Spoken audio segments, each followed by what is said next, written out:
A great place to start to develop modern comping styles is to check out big bands, to listen to the horn hits or the big band stabs. This is a wonderful resource that we have to listen to how an arranger placed the accompaniment in a big orchestra or a big band. And so listening to this is something that I did a lot. I did a lot of listening to big bands so that I could hear, because it's really about hearing. We have to hear where the syncopation is supposed to be. And there's a lot of syncopation in modern comping, modern swing style comping especially. But one thing to note is that these composers all they did was compose and arrange for big bands. So they explored every possible scenario and every possible rhythm for the orchestra to play. And the orchestra was usually accompanying the melody or accompanying the soloist. And so as we know, in the guitar part was traditionally a rhythm part in that section. But that's not what we're going to be looking at. We're going to actually be our own arrangers for a minute. Our own arrangers. We want to create our own rhythm stabs, our own big band stabs. Now, we call it a hit or a stab. That just means that it's the actual rhythmic aspect of what was going on at that time in jazz. Is they would call it the stab or these hits that would happen in the rhythm section, also in the horn section. So really important to listen. This is something that you really, there's no substitute for listening. You know, check out Duke Ellington, Count Basie, Glenn Miller. You'll hear some wonderful big band hits in this. And I use this as a way in my playing to sort of handle the rhythm and to think about the rhythm. We're going to use a famous tune by Billy Strayhorn that he wrote for Duke Ellington's orchestra called Take the A Train. And it's a great tune to sort of explain how to do the big band stabs. So one thing to understand is that we have to feel the music on 2 and 4. So we don't think of it as 1, 3. We have to think of it as 1, 2, 3, 4, 1, 2, 3, 4. Because if we think of it on, if we interpret the beat as 1 and 3, like 1, 2, 3, 4, 1, 2, 3, 4, it becomes much more difficult to feel syncopation. But if we interpret the beat as 1, 2, 3, 4, 1, 2, 3, 4, what happens is the syncopation becomes more evident. You can hear it. 1, 2, 3, 4. You can hear the upbeats much better. 1. You hear 1. And. So it's the ands. It's the ands that are between the ones, between the numbers, the 1, the 2, the 3, and the 4. It's 1 and 2 and 3 and 4 and. So that's what we're reaching for those. We want to really highlight those syncopations. So if I was going to play a big band hit or a big band stab, I have to be my own arranger. So if I'm playing a tune like Take the A Train, it's in the key of C. And we'll talk a little bit more about the changes. I'm just going to get into this so you can start to understand where we're coming from. So instead of playing straight, 4 to the bar, which is kind of the earlier swing style, this time we're going to be thinking more about not what the guitar player was doing, but what the horn section was doing. So check this out. 1, 2, 3, 4.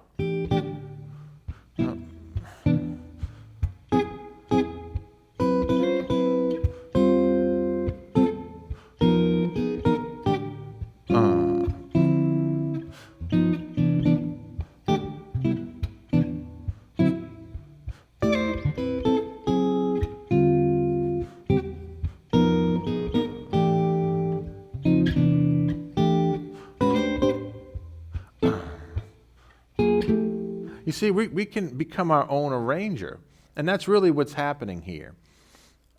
how do we do this? Well, of course, number one, like I said earlier, you have to listen. You have to listen. You have to be exposed to this. It's not just going to come from nowhere.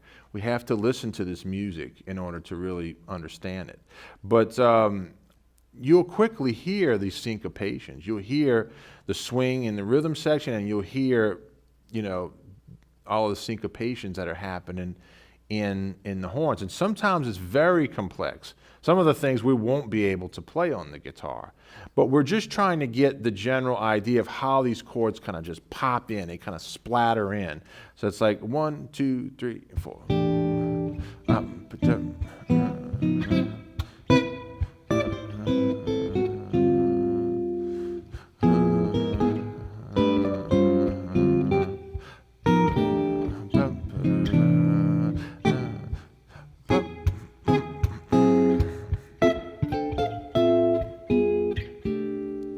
See how that works? So they just kind of splatter in, and you're just laying them in with lots of syncopation. Now, one thing that you probably noticed is I got away from necessarily playing the roots on all of the chords. That's something called rootless voicings. The thing to understand about that is most of the voicings that we play have a root, or what we call a parental form. So for instance, like that C major or this C major, well, instead of playing this, I might just play this. I just take the root out. I can even hold a chord, and if I'm playing with my fingers, I just hit. And then this is like a 6/9 of the chord, so. And then instead of playing like a full D9, and then with the sharp 11 or flat 5, I just play the upper notes. Why? How can I do that, and why do I do that? Well, first of all, I have a bass player. So the bass player is going to be carrying the root.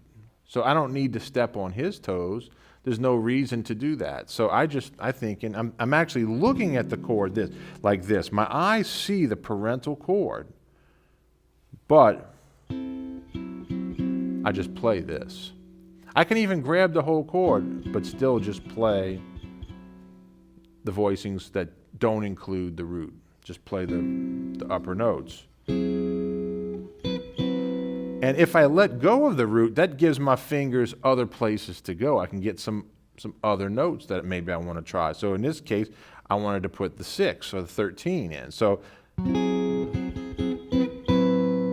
able to do that by just not having to grab this root. I could do this, but I could put it with the root, but it just becomes more difficult. So this is really easy. And then of course I'm still keeping in mind, the voice leading. So I still have that voice leading in there, but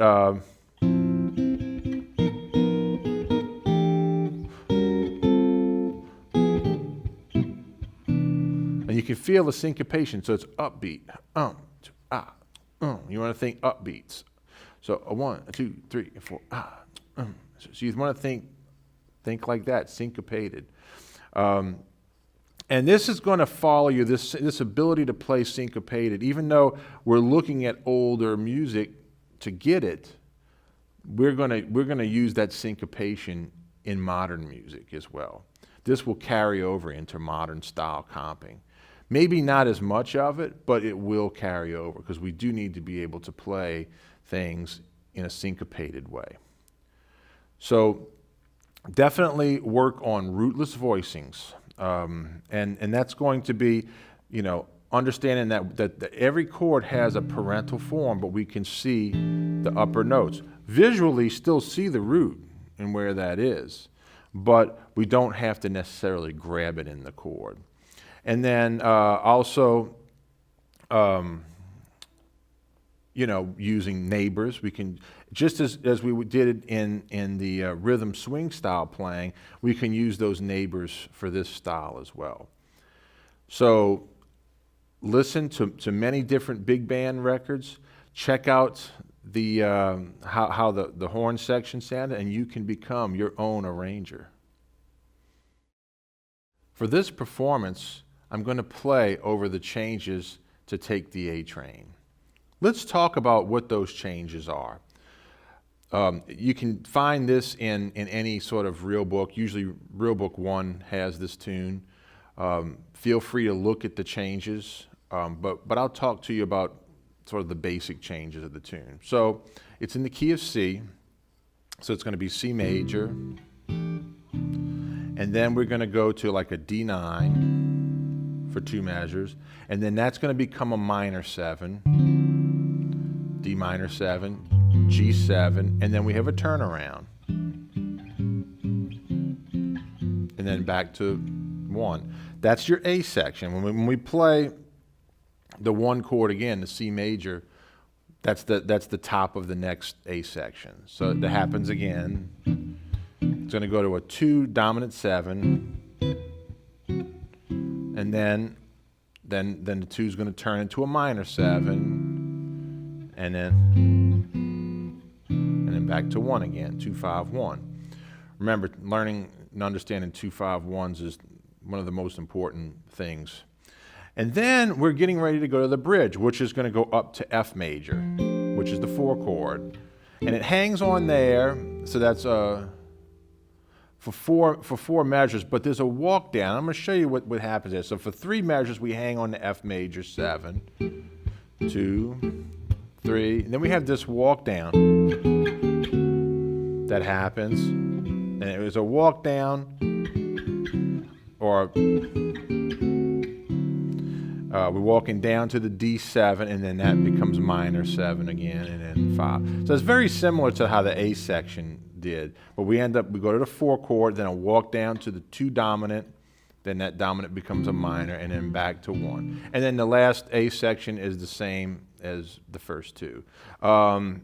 And then there's a turnaround at the end of that. So the tag is just a turnaround. So, and then to the 2 dominant, 2 minor, and then and that's just your turnaround to get you back to the top. And that's pretty much it. And what I'm going to do is just show how we can take some of these big band stab ideas and include it on this type of progression.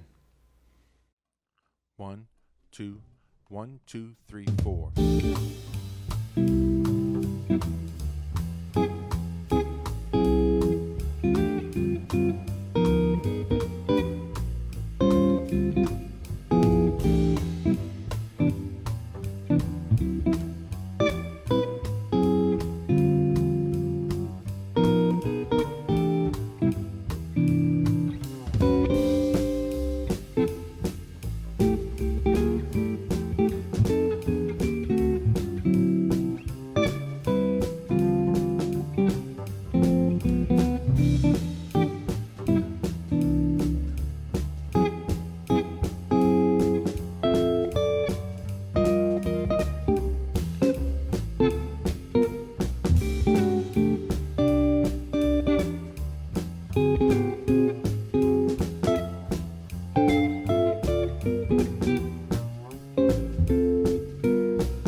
Let's talk about some of the things that happened in that performance study. One of the things that I tried to do is to use lots of syncopation through these changes. So if you noticed, everything that I played had this sort of upbeat feel. But we also can include downbeats. It doesn't have to all just be upbeats. But we want to keep in mind that when a horn section plays in a big band, they have these stabs, these upbeats, these sort of syncopated lines that happen. And so what I did in this particular performance is I started off right here in the key of C. So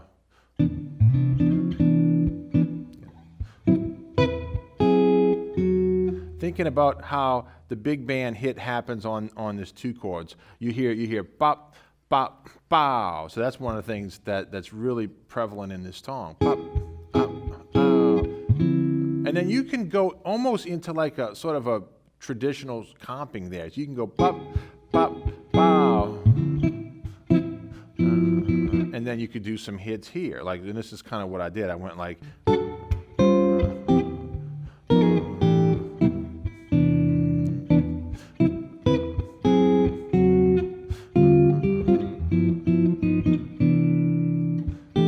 then when I approach the 4 chord, I use a neighbor tone. You know, or that gives me that just gives it a little bit more punch. It brings the ear into that 4 chord a little clearer. So, and then this walk down is real common. You hear that all the time. But I like to make it sound. It's a sort of an illusion. If you create another neighbor tone into the 2 chord, when we walk in from the 4, then I'll go a neighbor tone with this voicing. So it gives you the illusion that you've got 6 chords moving there. So you get, and then play that. Again, these are just parental forms. So I'm going, and then, by just adding that one note, it almost sounds like a whole nother chord. It's not. I'm playing these upper voicings, and then I'm playing the same voicing. It's just a D9, but it has the sharp 11 or flat 5, however you like to look at it. So you get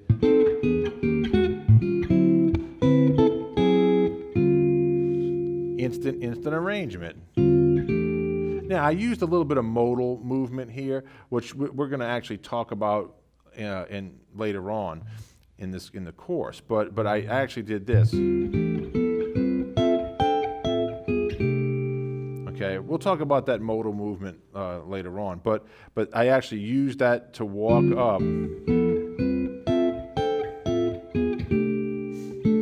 Makes nice chord motion there. And then I actually use this version of the D7 flat 5 instead of this one. I use this one. It's another way of playing it with the 6-string root. And then our other type of form. So guide tone motion. So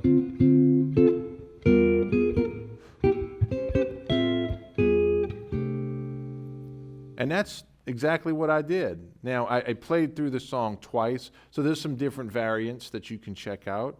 But definitely listen to some of these big band stabs. Listen to the old big bands, and you create your own and be your own arranger of your own chords. An important thing is also how busy you make these, or how sparse you make it is also going to depend on who you're playing with. If you're playing with someone that's playing a lot of notes, don't play as many chords. Back off a little bit. Because remember, when we're comping, we're really comping for the soloist. And if the soloist is busy and then we're playing a lot of stuff underneath, it's going to really do 2 things. It's going to make the soloist not very happy. They might not want to hire us again. And it's going to really clutter up the music. So again, if we're just playing by ourselves, of course we can throw in a lot of variation. And that's what I did here. But we also have to keep in mind, it's very important that we keep in mind the soloist. If it's a soloist that is much more sparse, then we can be more busy. We play more if the soloist is playing less. We play less if the soloist is playing more. So that's something to really keep in mind. And that's been a rule of thumb. Or if the soloist is if he plays more, he or she plays more with a staccato sound, like a bass player, we want the chords to ring out more because their notes don't ring out as much. And if the soloist plays with a lot of legato type of sound, a lot of long notes, we can play some short things under them, some stabs, because that really creates a nice rhythmic palette for them. So definitely something to check out and include in your playing. And if you get really good at this, you'll be hired for a lot of gigs because people want a wonderful comping musician underneath them. They will definitely hire a great accompanist.